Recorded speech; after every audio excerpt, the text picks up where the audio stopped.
آغا صاحب یو بله خبره په خپله اسرائیل ویلي وو چې موږ به حماس به له منځه وړو او فلسطین به نیسو. بالاخره حتی لکه ابو عبیده چې په خپلو خبرو کې ویلي دي چې موږ په کلکه مبارزه وکړه، 401 ورځې په فلسطین کې سخته جګړه ترسره شوه چې موږ ډېرې قربانۍ هم ورکړې. بالاخره په رښتیا به هم په خپله اسرائیل اوس دا تصمیم ونیسي او په رښتیا به هم دې هوکړې ته ژمن پاتې شي چې خپل پوځیان به له فلسطین نه وباسي؟ زه فکر کوم چې باسي. زه به په دې بعضې مثالونه ژوندي مثالونه وایم. مثلا روسان افغانستان ته راغله او په افغانستان کې د دوی ډېر لوی قوت پروت و. یوه ورځ بله ورځ بیا د یوه بندر او د بله بندر څخه به د دوی لوی لوی کتارونه راتلل او د خپل د اکمالاتو د امکاناتو دپاره چې هغه بیا راوړل خپلو خلکو ته به اکمالات کول. او یا موږ ته چې په هغه وخت کې ولیدل چې د اولو شپو کې د روسیې دا دغه و چې موږ افغانستان نه پرېږدو، د افغانستان څخه نه وځو. دغه رنګه ولاړه د افغانستان څخه دوی افغانستان پرېښوي او خپله ماته یې ومنل. دا رنګه 45 ملکه چې په شمول د امریکا او د اروپا او د غټ غټ ملکونه افغانستان ته راغله، 20 کاله په افغانستان کې د اشغال شپې تېرې کړلې. مالي کې خو وروسته دوی ته معلومه شوله چې دا موږ نسو کابو کولی او افغانان چې دي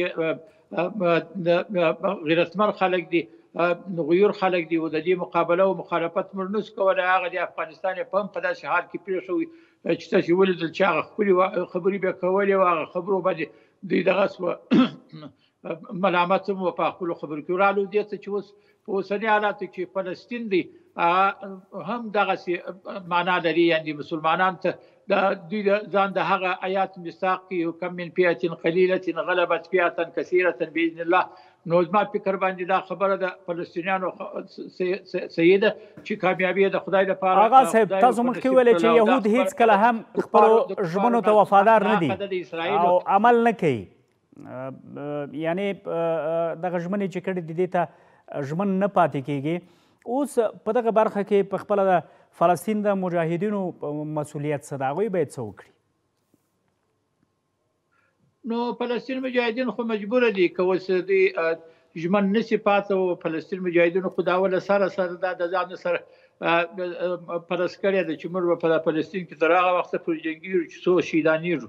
او خدای پاک ما خپله فلسطینیان ولیدل په ترکیه کې، هغو سره ما مجلس وکړ او هغه خلک و چې د جنګ خلک و هغه اوس په شو باندې ګزاره و. دوی خدای پاک داسې واښه موږ ته راپورته کړله په لمځکو کې چې موږ د مخه نه ولیدلې و. هغه واښه و هغه به موږ خوړله، په هغه باندې به موږ ګزاره به کوله. نو دغه مسلمان په هر شي باندې ګزاره کولی شي. نو یو څوک چې په هر شي ګزاره کولی شي په هر حالات کې جنګېږي هغه خامخا د کامیابۍ سره مخ کېږي. ولې خدای پاک یې ملګری وي او دی هم خپل ځان ته اطمینان د خوراک لپاره هم دغه شیان بولي چې په دغه باندې زه هغه دې مړېږم او خدای پاک یې پر مړوي. نو زه فکر کوم چې دا خواري او تکلیفونه چې یو څوک برداشتولی شي هغه خامخا کامیابۍ هم لاسته راوړلی شي.